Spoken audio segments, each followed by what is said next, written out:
Episode की शुरुआत होती है सचिन से, जो अपने दोस्तों को बुलाकर उनका परिचय रंजीत से करवाता है। अन्याया उसे टोकते हुए पूछता है कि उसने पहले कभी रंजीत के बारे में क्यों नहीं बताया। तभी रंजीत खुद बोलता है कि कई बार दिल के तार जुड़े होने के बावजूद कनेक्शन लॉस हो जाता है, कुछ वैसा ही हुआ है। सचिन भी भावुक होकर कहता है कि उसका पूरा बचपन राजा भाई यानी रंजीत के नाम है और आज वो जहां खड़ा है उसमें रंजीत का बड़ा योगदान है। इसके बाद सचिन अपने अड्डे वाले कमरे में रंजीत के रुकने की बात करता है। उसके दोस्त भी खुशी खुशी राजी हो जाते हैं। सचिन रंजीत के लिए बिस्तर तैयार करता है और मजाक में कहता है कि उसका सिंहासन तैयार है। फिर अपने दोस्तों से कहता है कि अब रंजीत की पूरी देखभाल उनकी जिम्मेदारी है और कोई शिकायत नहीं आनी चाहिए। रंजीत सचिन को रोकते हुए कहता है कि अभी तो रात शुरू हुई है, कम से कम एक शाम उसके साथ बिताए। सचिन हंसते हुए पूछता है कि क्या चाहिए, वो ले आता है तो रंजीत भावुक होकर कहता है कि उसे बस एक शाम चाहिए अपने पुराने दोस्त के साथ, क्योंकि उनके बीच की बातें अधूरी हैं। तभी अन्याया मजाक करता है कि अब तो वही आ गई हैं तो भा का सब बंद हो गया है। रंजीत सचिन को रोकने की जिद करता है और कहता है कि राजा भाव के लिए तो रुक ही जा।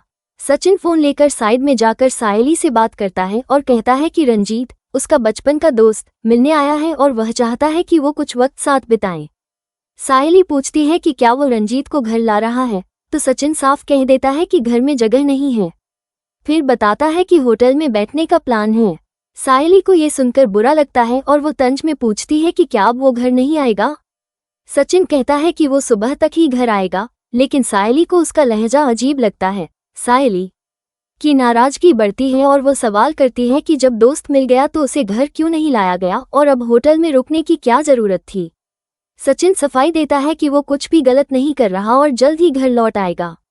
इसके बाद वो दोस्तों के पास लौट आता है। उधर सचिन और उसके दोस्त रंजीत के साथ पार्टी शुरू कर देते हैं।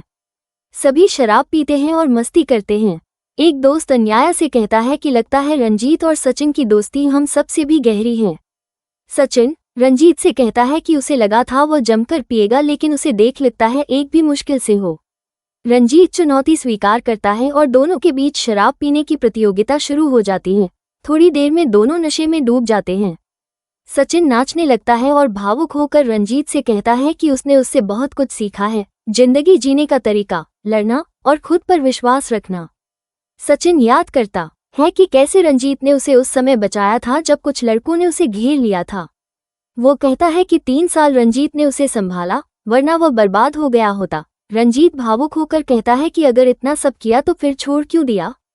सचिन जवाब देता है कि वो जानता था कि उनका अतीत कितना दर्दनाक है और इसलिए वो नहीं चाहता था कि फिर से पुराने घाव खुले। रंजीत उसे समझाता है कि अतीत को पकड़कर जीने से कुछ नहीं होता और आज उसे रोकने वाला कोई नहीं है।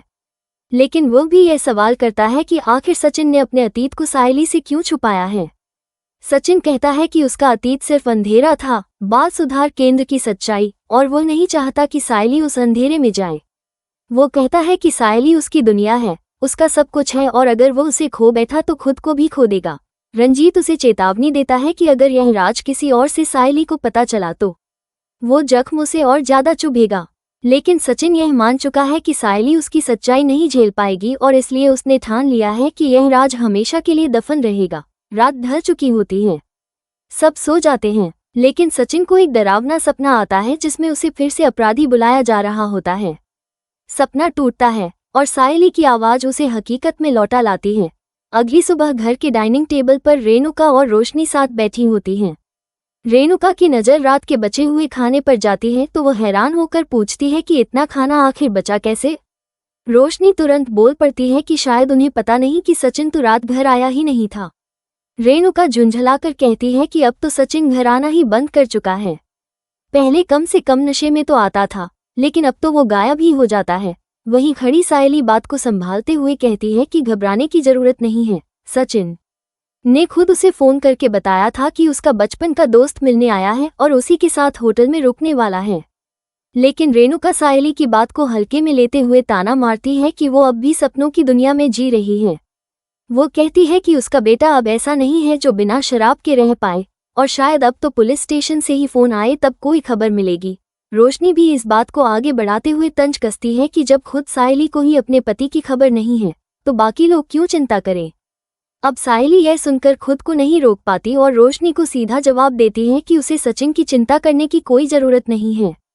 वो कहती है कि उसे अपने पति की खबर कितनी होनी चाहिए ये वही तय करेगी, और बेहतर यही होगा कि रोशनी अपने पति तेजस पर ध्यान दे। सवाल जवाब के इस सिलसिले में अब रेणुका भड़क जाती है। वो कहती है कि सायली होती कौन है उसके बेटे तेजस के बारे में बोलने वाली।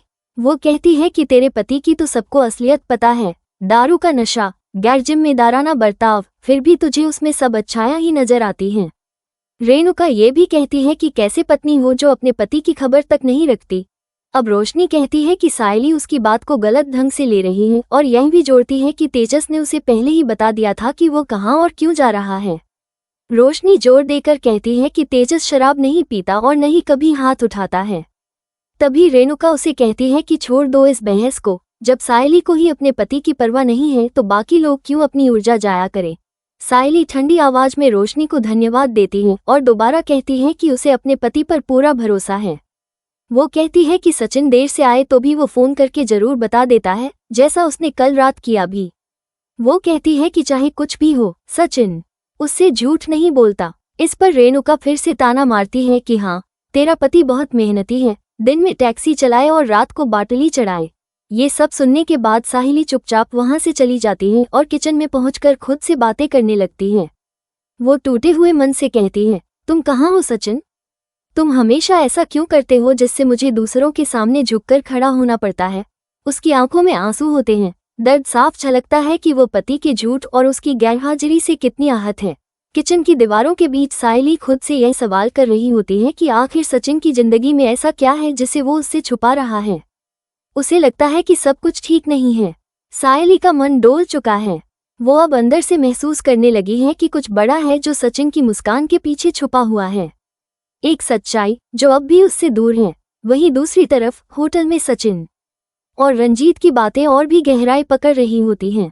रात की पार्टी और हसीन मजाक के पीछे छुपे हुए दर्द अब और गहरे दिखने लगते हैं।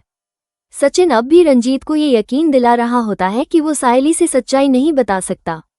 उसे लगता है कि सायली कभी उसका अतीत नहीं समझ पाएगी, और अगर उसे पता चल गया कि वो एक समय बाल सुधार गृह में रहा है तो वो उसे हमेशा के लिए छोड़ देगी। रंजीत हालांकि बार बार उसे समझाने की कोशिश करता है कि प्यार का असली मतलब ही यही है, एक दूसरे की सच्चाई को अपनाना। लेकिन सचिन का जवाब साफ है। वो कहता है कि सायली उसकी दुनिया है और अगर वो भी उससे दूर चली गई तो वो पूरी तरह खत्म हो जाएगा। उसकी आवाज में एक टूटा हुआ यकीन है और उसका हर शब्द मानो यही कह रहा हो कि वो अतीत एक साया है जो चाहे जितना भी छुपा ले कभी पीछा नहीं छोड़ता। इसी गहरी उलझन और दर्द के साथ आज का एपिसोड खत्म होता है, जहां सायली अकेलेपन में डूबती जा रही है। सचिन अपराधबोध में घिरा हुआ है और दोनों के बीच एक ऐसा राज है जो उनके रिश्ते की नींव को हिला सकता है।